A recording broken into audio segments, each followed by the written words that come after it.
to be kind of a longer video, but if you're able to follow, the little bouncing ball that I present over here, you're going to see exactly how this new ecosystem right here is going to be basically transformative, for the world and the future.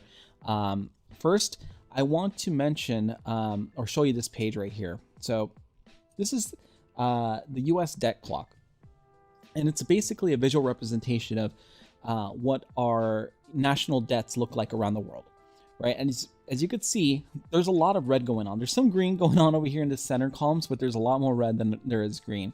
And that's because most of these countries over here are in huge debt, including the United States, with $28 trillion with the letter T. It's virtually an unfathomable amount of money that the United States is in debt.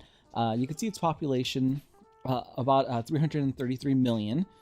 China has 1.4 billion people in its population, and you can even see right here that its national debt is lower, with more people, is actually maybe about close to 3 times, or actually a little bit more than 3 times lower than America's national debt.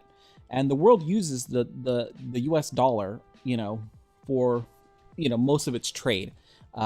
Everything is tied. A lot of things are tied to the United States dollar. And as you can see, we have a huge national debt problem. So this is probably why you clicked on the video, because that there's something, not so great with the, current financial system. And, we're all wondering, hey, what's the next thing that's going to happen?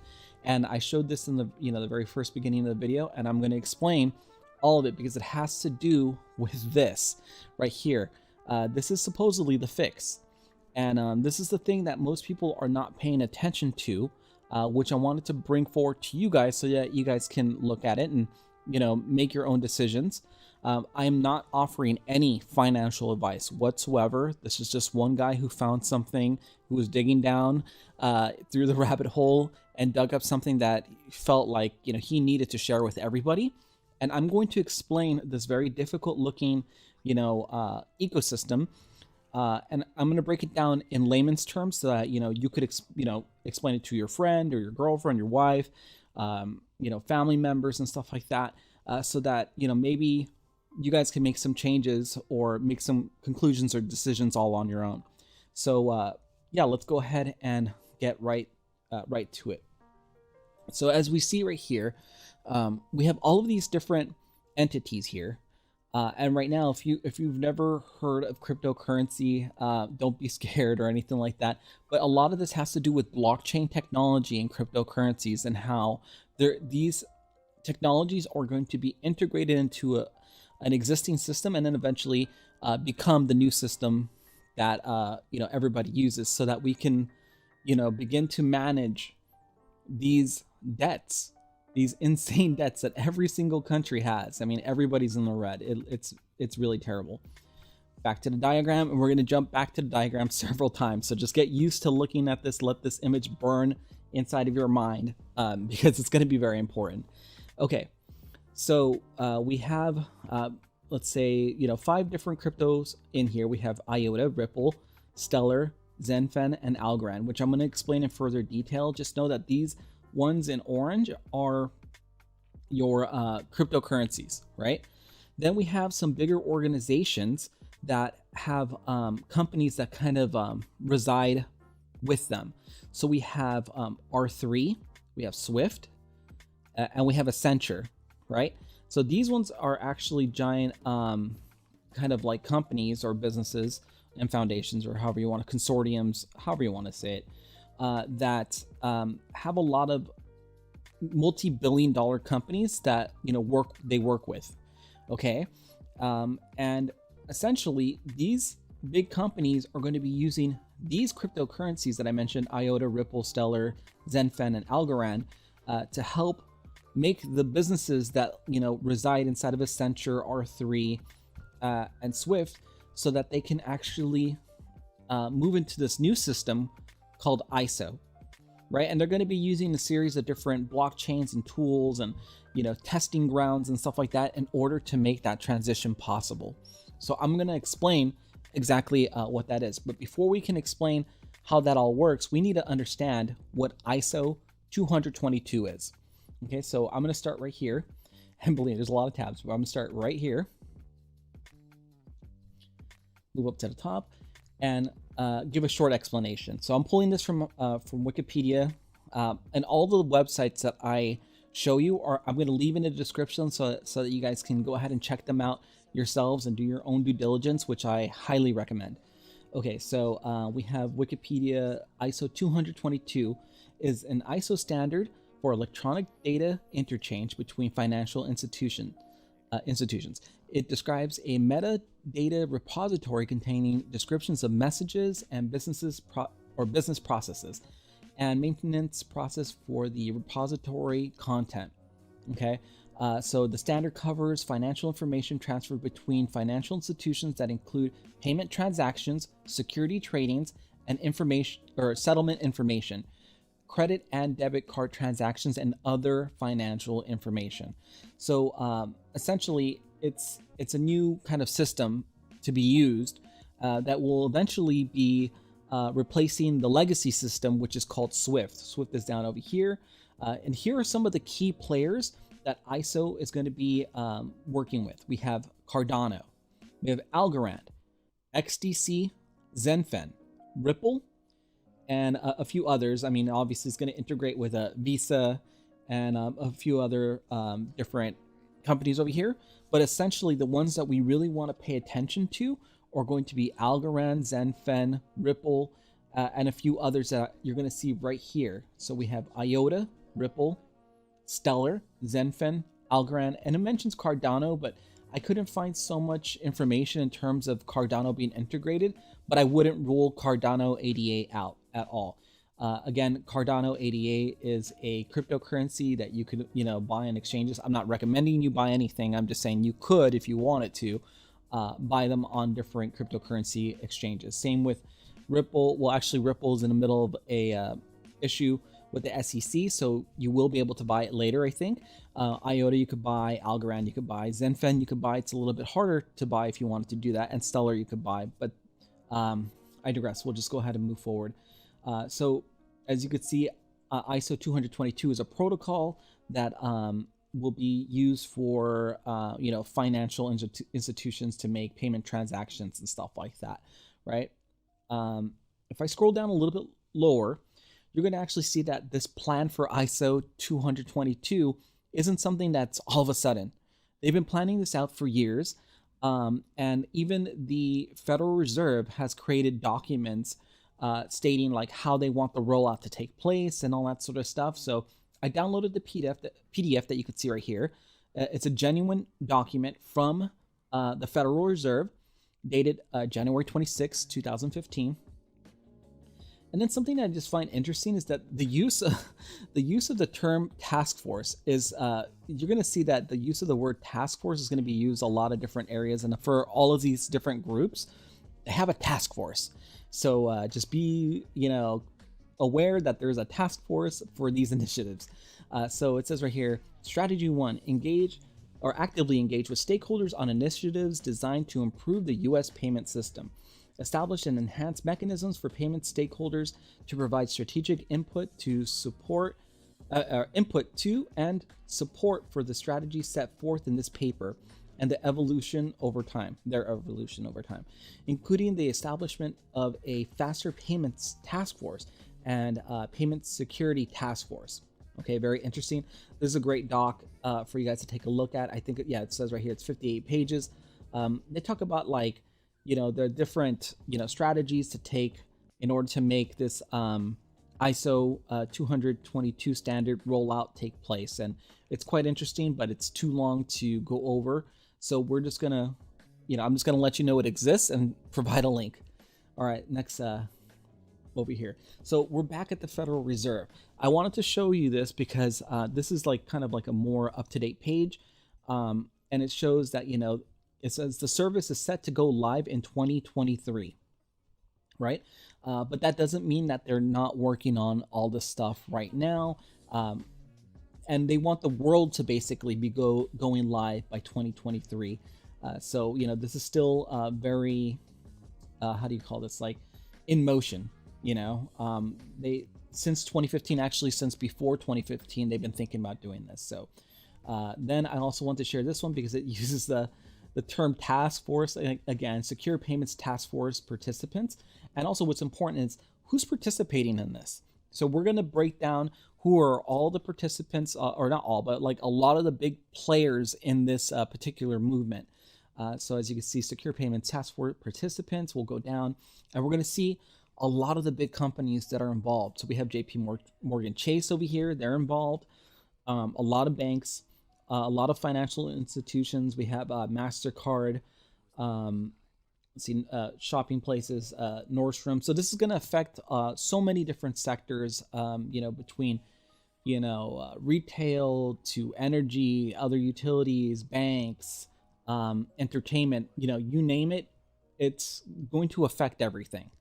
And there's really no doubt in my mind that it's literally going to affect everything. We have Spectrum, so that, you know, your cable or your television, Square, which is a payment service, Swift. You're going to notice that a lot of these different websites, no matter what website I show you, when I go over to the partner section, you're going to notice a lot of the same names popping up over and over and over again. I mean, these guys are unified, and they definitely have a plan. They're working together to make this thing, you know, happen. Visa, Volante Technologies, which is basically a company which is going to be helping bridge some of these other companies to get into the ISO 222, you know, ecosystem. Okay, Wells Fargo. So I mean, just think of a bunch of different banks. They're all part of it, you know. Definitely. And actually, this was page 2. If I go over to page 1, you're going to see a lot of other financial institutions and big corporations and stuff like that. See some interesting ones over here at the top. We have, let's see, BNY Mellon. So keep that one in your mind. We have Target. We all know and use Target, I think. US Bank, Verifone, Walmart. I'm pretty sure you guys are familiar with a lot of these places. Keep on scrolling down. Let's see what else we have here. Bank of America. I'm pretty sure you guys are familiar with that. Bankers Bank of the West. A lot of banks. Barclays, another bank. Capital One, financial institution, credit card, stuff like that. Commerce Bank. I mean, this list is huge, and I will be leaving links for you guys to check this out on your own. FDIC. So even some of these different cryptocurrencies are going to be FDIC insured to give a little bit of backing and insurance to you know, people holding these assets. So just keep that in the back of your mind as well. But you will see a lot of these names pop up over and over again. And here we have IBM, and you know, you saw the other page, just like list upon list of people there. Let's jump over to the next area of this, you know, little diagram here, where we have Swift, Swift and Trace Financial and Transformer. So let's go first to Swift. So Swift is, as I mentioned before, it's the financial messaging system that's been in place for such a long time. Let's just go over to who Swift is, about us. So it says right here that Swift is a global member-owned cooperative and the world's leading provider of secure financial messaging services. So they are the world leaders, basically, in terms of financial messaging. What financial messages means is when one bank is transferring money over to a different bank, they're using financial messages. Sorry, I'm getting a little tongue-tied over here. But yeah, so that's extremely important to know, you know, what they're all about. Yeah, very, very interesting that they are ready to adopt this new system. And here's something I want you guys to take a look at real quick. The use of ISO 222 for cross-border payments and cash reporting will be phased in under the new approach at the end of 2022.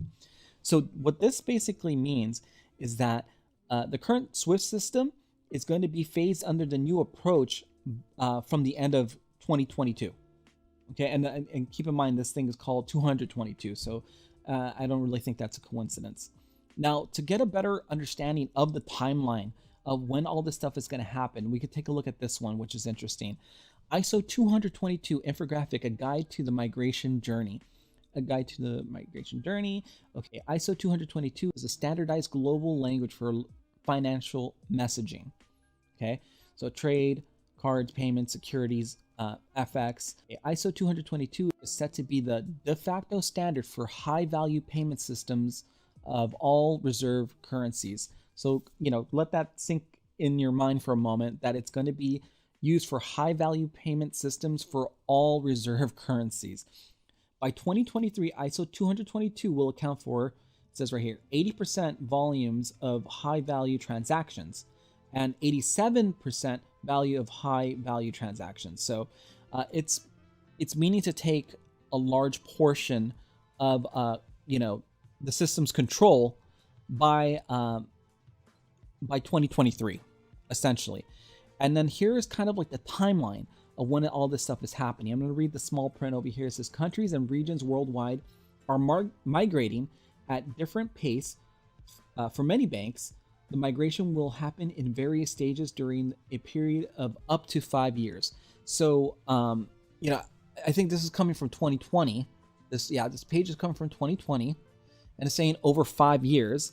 So they're saying, you know, there should be a finalization of this entire system, you know, everybody switching over to the system in 5 years, meaning 2025. This includes Switzerland, China, India, and Japan. 70 plus countries are already using the ISO 222 in their payment systems. So there's already 70 countries that are using ISO 222.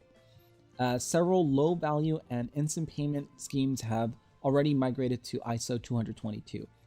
And then here's the timeline for Singapore, for England, for Europe, for United States, for Hong Kong, Australia, and for SWIFT as a whole. So some of these ones are going to be, you know, happening a little bit faster than others, but definitely, you know, it's going to be going down for sure. Efficient sanctions and AML validation, increase automation reconciliation, improves STP rated and reduces cost, better regulatory reporting, improves liquidity monitoring, claims and investigations more effective. So, you know, basically that's the plan. That's the reason for it. It's going to basically make things a lot more efficient. And this right here is the timeline with a lot of things happening by 2022. Here we are as I record this video. We are in June of 2021. So all this stuff is happening right around the corner. Let's take a look right here. Swift tester, and this is Trace Financial. As we can see right here, we have Swift, boom, Trace Financial. Jump over here to Trace Financial. Essentially what Trace Financial is, it's a testing ground, essentially, for some of these legacy systems that are previously, you know, or currently using the ISO 7775 and the ISO 15022 system, so that they can test their messaging to the new ISO 222 system. So this is kind of like a sandbox for, you know, different institutions, banks, or, you know, companies that might be using ISO 222. They're going to use this as a sandbox to test things out, to make sure that when they do the rollout and they actually connect to the network and everything like that, everything is fine. And that's what Trace Financial is all about. I'm not going to go on too far with this one, just so you know that everything is being tested before getting into ISO. Next, and this is a really big one that we have right here. We have the INATBA, I think that's how you would say that. It's basically an acronym for a bigger organization, but INATBA founding members. And so these INATBA founding members are all like different companies and blockchains that will be connected to ISO in different ways. So you'll see that all of these things like guard time will go down into Hyperledger Fabric, which was created by IBM, and you know, a little bit of Stellar involvement in this as well through IBM and a stable coin, which I'll get into a little bit later. Stellar has the digital asset XLM. So we'll first kind of venture off into who INAPA is. So here we are. We're on their website right here, International Association for Trusted Blockchain Applications. So that's the, you know, what the company's name is. INAPA facilitates positive change in blockchain ecosystem. We are dedicated to supporting and promoting our members as part of our work to bridge public and private entities and promote global blockchain adoption across diverse fields such as law, finance, and education. Okay, great. So, you know, they have all of these different group members, and I'm going to get a little bit more into detail. Oh, look at that VeChains there. Group members here. And before I do that, I will talk about what are some of the industries and working groups that they have. So sectors that they're working in. We have education, identity, real estate, energy, interoperability, social impact, finance, mobility, supply chain, governance, privacy, climate action, healthcare, and the public sector. So, and look, here comes that word again, task force. So they have a task force. So don't worry, guys, they have a task force. Let's take a look at some of their members. I'm going to scroll up to the top. And when we look at members and partners and all this sort of stuff, you're going to notice a lot of repeating companies throughout all of these different web pages that I show you. Aave, you know, their cryptocurrency. Accenture, this is a huge one. You'll actually see Accenture right here. Boom. And yeah, there's a lot going on with Accenture, which I'm definitely going to cover right now. We have Algorand. Again, Algorand, boom, down there. Let's jump back. Where in the world am I? Okay, right here. Great. A few more great companies in here. I'm sure they're great. I have really no clue. They have to be. If they're part of this page, they're great. Okay, we have Cardano. Okay, another cryptocurrency. Keep scrolling down. Keep scrolling down. We'll see Guard Time. Very interesting. So let's go ahead and go to Guard Time's website. And it says, founded with a mission to make the world's information universally reliable.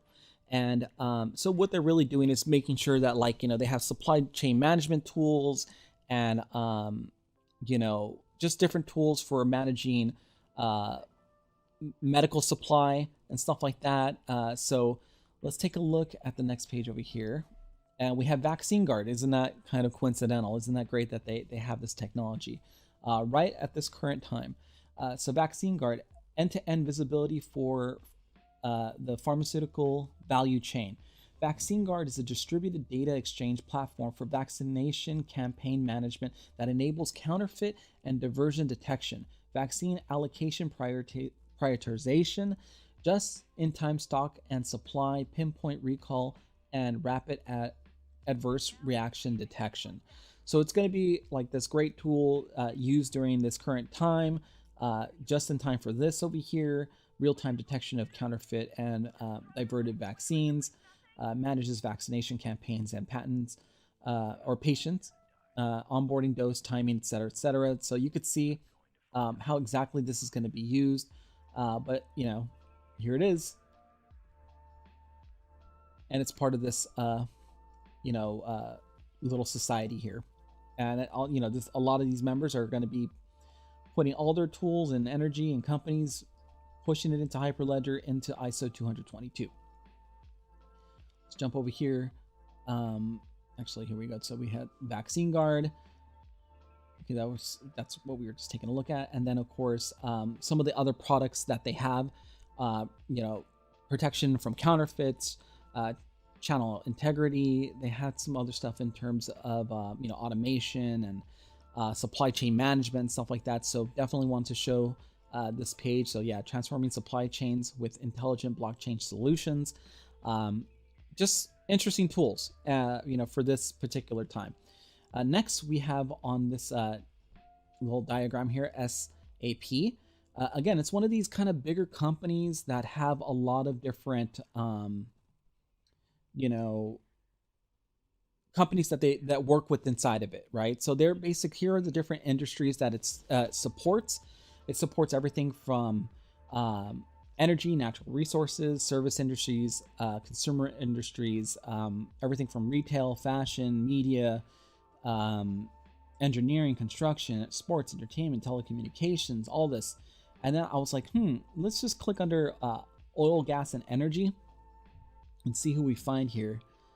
If I scroll down, boom, Chevron. So they're working with some of the largest companies in the world and helping them jump on to this whole ISO 20022 system.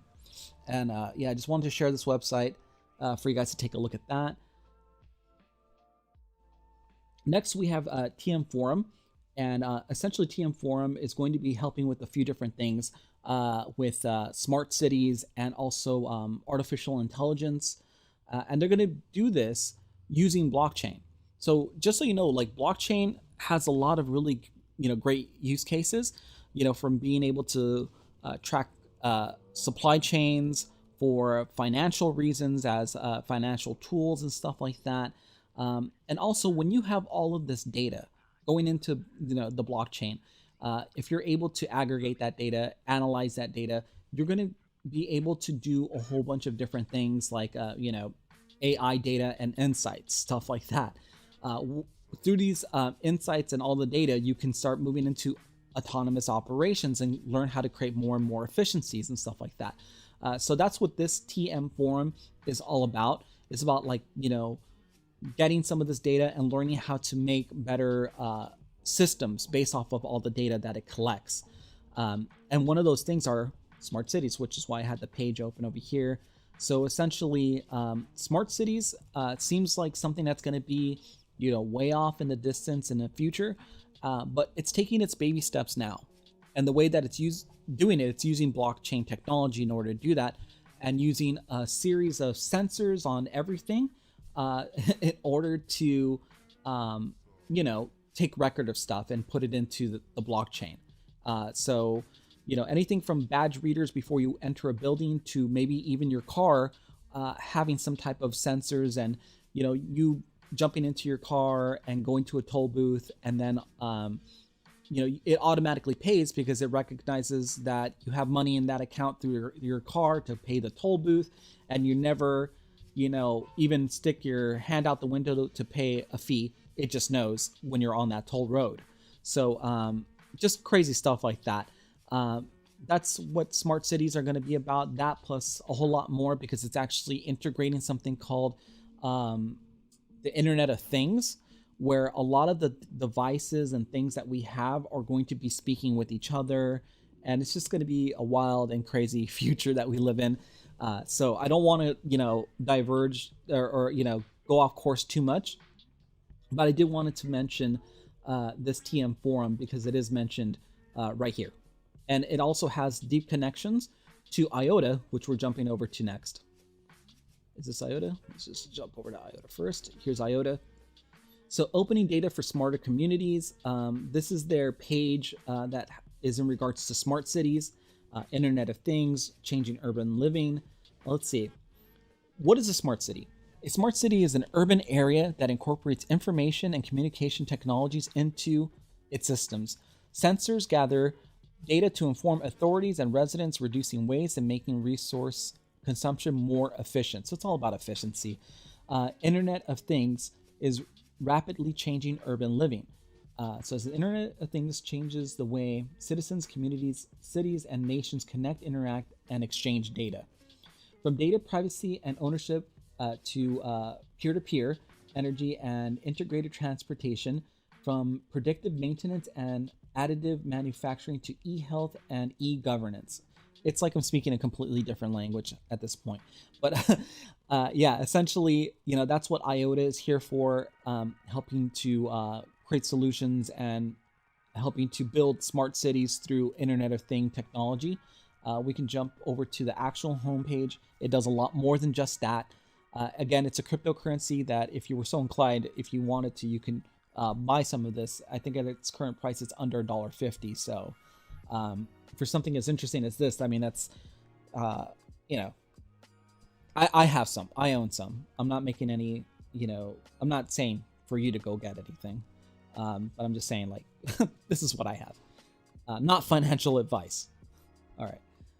Let's see what we have here. Scrolling down.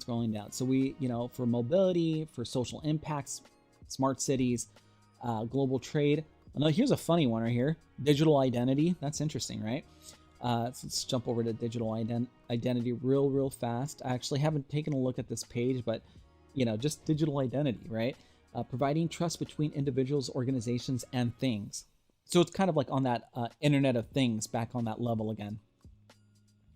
Holders are the owners of digital identities. They have ultimate control over their data and choose how much and with whom they share that data with. So it seems like they will allow you to have a type of digital wallet, and you can share as much of that information as you need to, probably on a need-to basis. Like whoever like if you're at the bar and they need to see your ID, but you don't want to show them your address and what your exact age is, it could just verify that you're over 21 or something like that. So just interesting and wild stuff like that.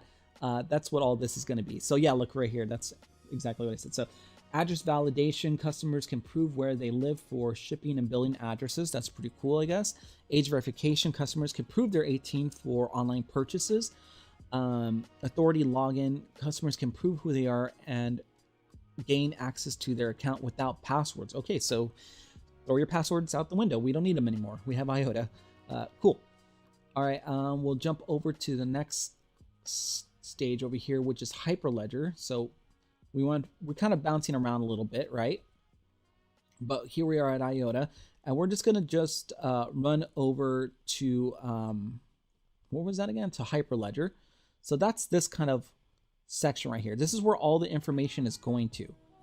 So it's all coming from different areas and being pushed into Hyperledger, which will then be pushed into ISO as part of this ecosystem. So let's learn what Hyperledger is.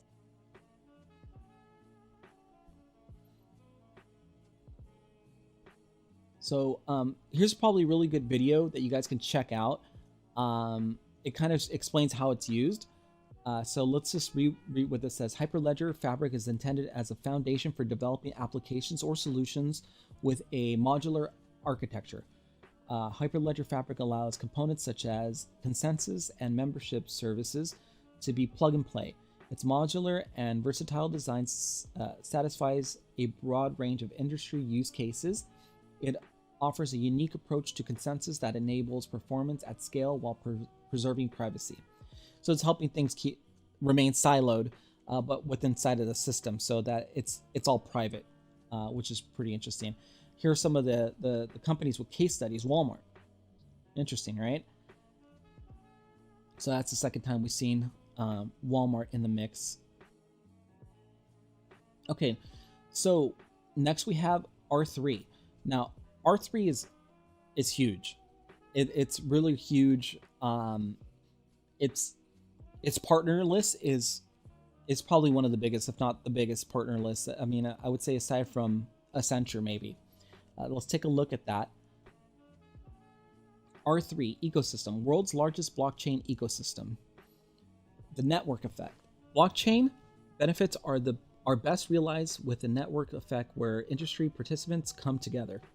R3 leads the largest blockchain application and project ecosystem in the world, comprised of hundreds of firms building applications on Corda known as Cord apps, as well as institutions collectively exploring blockchain and embracing this technology to solve real-world problems. Very cool. So there a lot of different companies are actually attached to R3, and I'm going to show you how large this is right here. Here's a slide share that I found, but definitely very interesting. Here are a list of Corda/R3. So, Corda, R3, partners. We have Accenture, which we've been seeing a bunch of times already. We have Intel, we have Microsoft. We have Amazon Web Services. These are probably some of the big ones. We also have GuardTime. We just took a look at them. And I'm sure a lot of these businesses are really big. I mean, obviously, we all know LG. So we probably have LG products inside of our house right now. And even the ones we don't know, they're probably connected to our lives in some ways. We just, I don't personally know how, but if they're on this list, they probably are. Let's take a look at the next page, and this is going to be the mind blower one, because these are all like the different banks and stuff like that are connected. So network effect across largest global ecosystem. Again, this is a mind blower because we saw BNY Mellon earlier, SBI Holdings. Here's a familiar bank we saw earlier, US Bank. Taking a look at Citibank, we all know about Bank of America. I mean, Standard Charter. These banks are among the biggest banks and financial institutions in the world. So R3 is a major player. Deutsche Bank, it's just a major player. Worry Bank, Korean banks. They're all banks from all around the world, global ecosystem of banks, basically. Now, I'm going to jump out of this one. I want to show you this next page because it's also pretty cool. It says, meet the 25 banks working with distributed ledger startup R3. Scroll up to the top. Okay. So these are all the banks working with distributed ledger startup R3.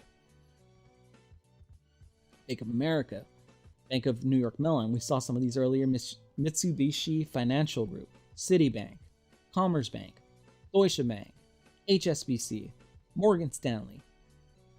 I mean, this list is huge. We have some of the world's biggest banks here. Barclays. I mean, Goldman Sachs. These are not small banks. JP Morgan. So when you think of R3, right here in the mix, they have a lot of clients and customers that they're helping to push into ISO. I guess it's a R3 Corda. It's connected. All right, let's move on. Next, we'll talk about consensus. Where is that? I'll be here. Here. And consensus has a huge connection to IBM and Hyperledger. They kind of merged or got bought or something like this. So it says why Consensus bought JP Morgan's Quorum. Let's jump over here. We'll just jump over to the why. Consensus and JP Morgan have an existing relationship, with Consensus providing support for Quorum such as digital asset functionality and documentation. One application on Quorum is JP Morgan's Interbank Information Network, a peer-to-peer cross-border payments nexus of over 400 financial institutions. A sort of Swift alternative that uses the native token called JPM coin to facilitate transactions. The bank will continue to operate these applications for its customers, although Consensus is buying its Quorum development team. So that's Quorum. Here's the JPM coin, and that kind of takes care of this. Consensus, Quorum, JPM, and it's going to fork into ZenFin, TradeFinX, XDC. ZenFin's going to go into ISO. That's how it's going to work. A little bit more about Consensus. I just want to show you some of the products that Consensus has. MetaMask, which is it just says right here, MetaMask is the world's most popular non-custodial digital wallet and Web3 gateway. 2.5 million users trust MetaMask to buy and store, send, and swap tokens. MetaMask equips you with a key, vault, secure login, token wallet, everything you need to manage digital assets. This is also an interesting one too. API access to Web3, and for his development suite provides instant scalable API access to the Ethereum 2.0, IPFS, and Filecoin networks. So our world-class infrastructure allows developers to reliably scale decentralized applications to meet user demand. And then here's Quorum, blockchain for business, an open source protocol layer that serves as a foundation for businesses to build world-class Ethereum-based applications. Enterprise developers can test permission networks or peer environments, enjoy enhanced transaction speeds, smart contracts, privacy, and dynamic deployment. So it has a bunch of different, products or tools, you want to call them, whatever. But that's Consensus. I also wanted to mention that. Next, we have what all that is actually feeding into. So we go back over here, we have Quorum, and that's going boom into Zenfen. So let's talk Zenfen. So here we go. We have Zenfen, enterprise-ready hybrid blockchain for global trade and finance, combining the power of public and private blockchains with interoperable smart contracts. This is a decentralized, hybrid, interoperable, and liquid network. Exchange Infinite Zenfen is a dedicated proof-of-stake consensus network enabling hybrid relay bridges, instant block finality, and interoperability, with ISO 222 messaging standards, making Zenfen's hybrid architecture developer-friendly. Now, this is also what's pretty interesting about Zenfen is its transaction speeds, its fees, and energy, consumption or usage compared to some of the first and second generation tools that are out there. Also, its abilities, because it has added functionalities like smart contracts. So we have Bitcoin at 3 transactions per second. That's a TPS, 3 to 6, average fee of $15, transaction confirmations in 10 to 60 minutes, which is a lot faster than when you're sending let's say millions of dollars from one account to the other. There's a lot of time that the Swift system used to take, and Bitcoin makes it a lot faster. But in this new world where we have debt like this and we need liquidity and stuff like that, that's still, in my opinion, not fast enough. Let's jump back. Where are we with the Zenfen? Here. Okay. So I'm not gonna knock Bitcoin or anything like that. Well, not in this video at least. It has flaws. It's okay. I like some other cryptocurrencies better, personally. Right? Okay. Average fee, $15. Transaction confirmation, 10 to 60 minutes, as we discussed. No smart contracts, and then it takes a lot of energy, as you can see. Something I'll mention is like with Bitcoin, it wouldn't be able to be used in this ecosystem, which is why it's not here, because of how slow it is in comparison to the other items that I'm showing you right here, like especially XDC. Let's jump over to XDC. Where's XDC? I had it a moment ago. Here we are, to XDC. So, with 2,000 plus transaction, transactions per second, that's a lot faster than 3 or 6. With the average fee of costing, what is that? A thousandth of a penny, something like that. I don't know, 10,000th of a penny. I think that might be. That's super low, obviously. And with transaction times being as fast as your normal credit card or debit card or even cash, that's pretty fast. It has the ability to support smart contracts, and it takes virtually no energy, right?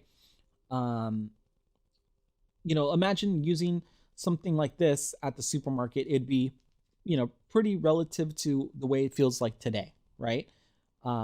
Imagine using Bitcoin to buy a candy bar for $2 and then being charged $15 as a fee, and then waiting in line to, for that transaction to settle for 10 to, God forbid, 60 minutes, right?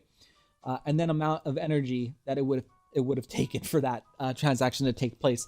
That's basically my beef with Bitcoin. I mean, as maybe a store of value, that's a different story. If you're gonna have it and it's just gonna, be in a wallet, and you just want it to grow value over time, it's a speculative value. So it could go up or down or whatever. Elon could tweet something and then it's at 50 cents. Who knows? Or it could be Elon tweets something positive and it's at 50,000. That's Bitcoin, and that's just my thoughts on that. I'll just leave it at that. Let's move over to other areas of Zenfen that I think are interesting and you guys should know about. So as we saw on the other page, it's a hybrid blockchain. I'm not really going to get into that because we kind of covered that. It has these other features that are interesting. Trade Finex, which is Zenfen's global marketplace platform for peer-to-peer trade and financing. which enables buyers and sellers and financiers to find more efficient ways to trade together. So that's great. Anyone holding XDC tokens can become a financer on the TradeFinex platform. So if you're holding, that's a good thing. Not financial advice. Let's see, we have e-wallet. So Zinfin's e-wallet enables real-time global payments. That could be very useful. XDC/XDCE tokens. Zinfin's digital contract is the native token that powers the Zinfin network and enables real-time trade and financing. Total supply was set at 37.5 billion on June 1st, 2019. That's when the new mainnet started. Validator master nodes below are minting new tokens to the tune of 83 million per year. Another 25 million will come out of the pre-mined pool, 37.5 billion. However, 20% of the XDC processing fees will be burned. So burning is a good thing if you like deflationary models such as Kaber's KNY token, at least as it reads here. So that's kind of a positive thing, although it is all pre-mined and they're going to be adding more. They will be burning some of those fees, the ones that come in, the amount of tokens that come as fees, they'll be burning those, so it's somewhat deflationary. It also has smart contracts and some other stuff over here. So definitely wanted to mention that Zinfin, because it's part of this Swift and ISO network, and its cost is relatively low as of the filming of this video. I believe it's under 6 cents. That's nothing. We're literally talking pennies here. So just something to think about. Let's jump back over here. Now we're going to go ahead and cover IBM's stablecoin, which is actually created by Stellar. So let's jump over here. We have IBM Stellar together. Stellar has the native token XLM. All this, of course, feeds into the same exact system. So it goes from IBM Stellar, XLM, Hyperledger, Fabric into the ISO system. I just wanted to share that quick article. Not going to go too in depth on that, just because, this video is already becoming so long, but just know that IBM has partnered with Stellar as a blockchain that shares technology with Ripple and Stronghold, a startup, to launch USD Anchor.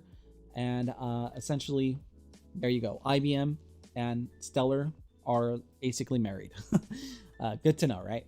Okay, so next, what we have here is we have Algorand. No, I'm sorry. We have Accenture. Pardon me. We'll get to Algorand later. We have Accenture. So we're looking at Accenture again. Boom, into the Hyperledger Fabric, straight into ISO. Now, the thing that we should know about Accenture is that it has a bunch of great partners. I mean, crazy partners. We'll go look at what Accenture is, but essentially they're like a giant group that helps in different services. Let's just jump over to the services. Application services, business strategy, data, analytics, infrastructure, security, technology, and innovation, which this is the ISO thing that we're talking about. Supply chain management, which is also part of ISO. Artificial intelligence. Are you noticing a theme here? Automation, again, same theme. So essentially, they have all of these different companies that they work with. And since they work with these companies, they want these companies to be part of the new greater system that's coming out. And here we have Adobe, which a lot of us creatives use. Amazon Web Services, boom, there it is again, right? We have Apple. That's pretty amazing. Apple is a huge company. Imagine when Apple rolls something out and all the Apple users that are on its iOS system, how they can be quickly integrated into this new system, right? That's just powerful stuff, and great companies involved. Let's take a look, looking more.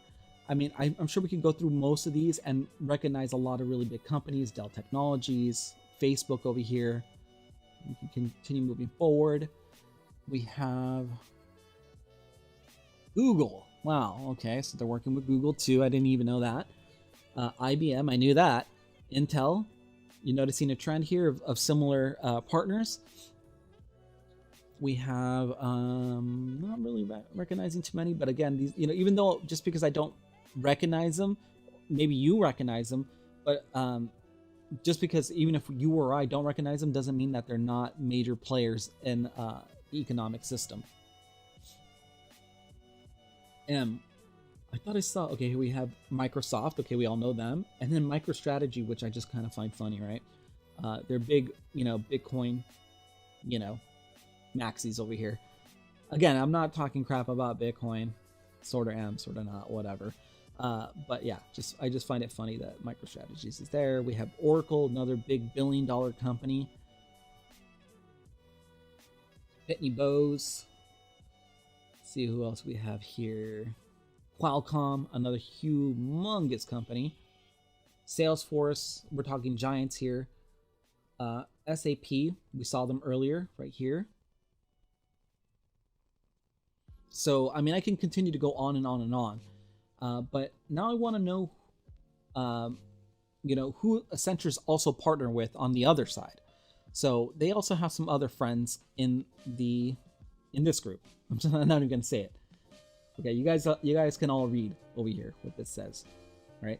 So let's take a look at some of their partners, and you're going to notice a lot of like familiar players here. Amazon Web Services. Here we go. Accenture. There's Apple. Oh, here's Alibaba. You know, and this one, literally, look at the partners here. Look at all these banks involved here. And financial institutions like BlackRock. All of these different banks. Santander. We got Bank of America. Barclays again. BNY Mellon again. Big companies like Boeing. I mean, I could literally click on any of these. You're going to notice, you're going to see some really big names here. Really, really big names.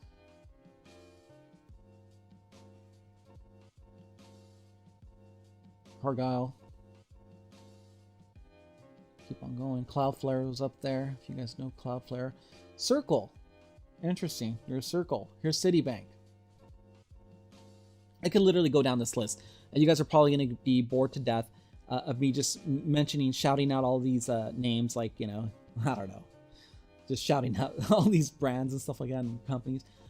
So I'm going to leave the links for you guys to check them out. But literally, I mean, it's like hundreds of companies that are in the $1 billion range, you know, tens of billions, hundreds of millions, all kind of connected to this particular group, including this group too. Okay, let's just go ahead and jump over to our next little area where we have Algorand. So something kind of interesting news out of Algorand. VitalPass, the first blockchain-based system to track this one,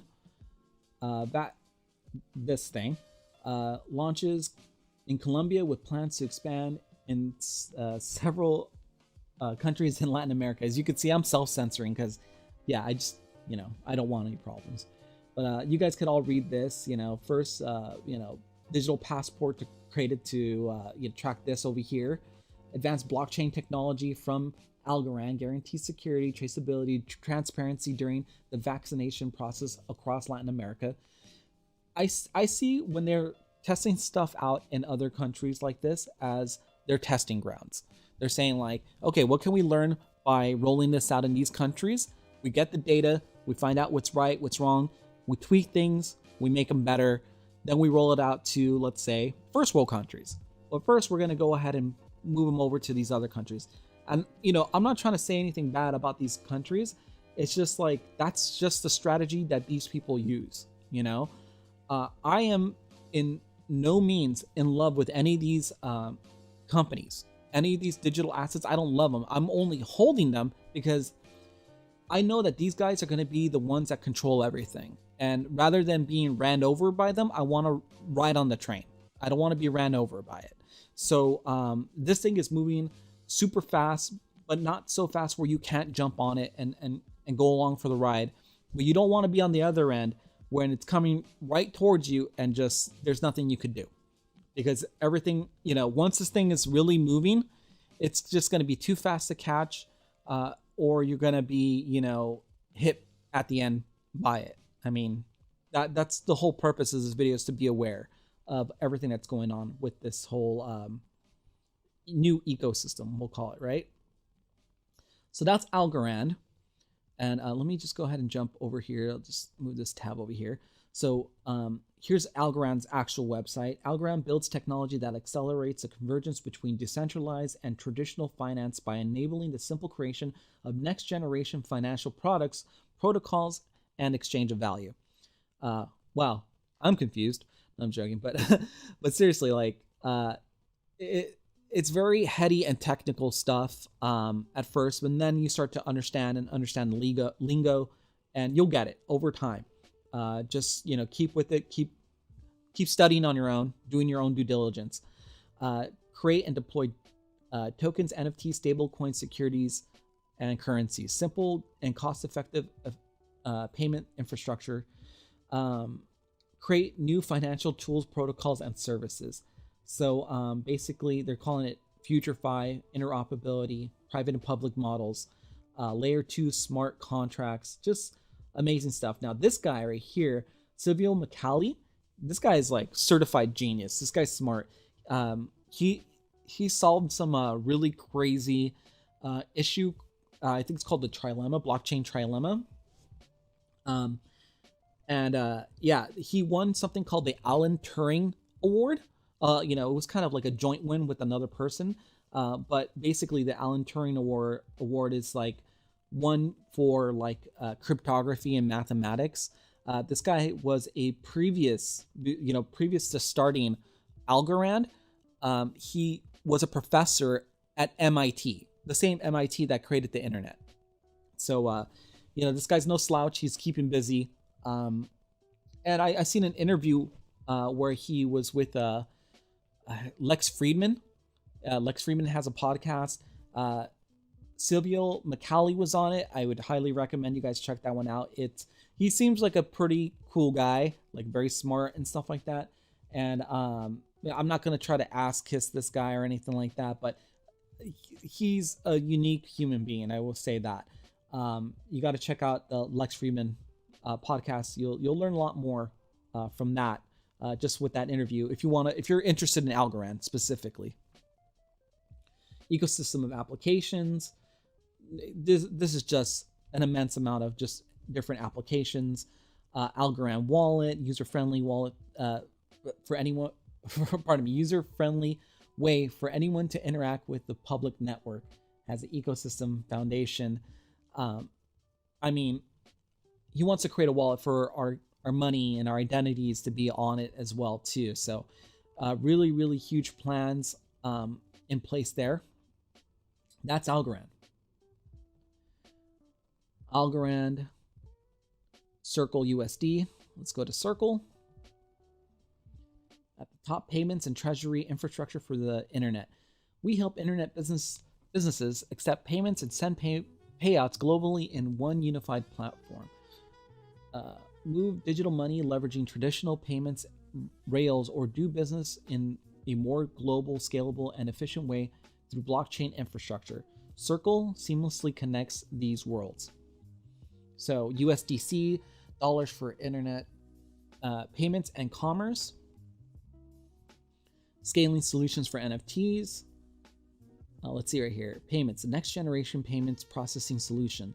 Payouts, programmatic, programmatic fast and global payouts. Digital dollar accounts, accessible, reliable digital dollar accounts infrastructure.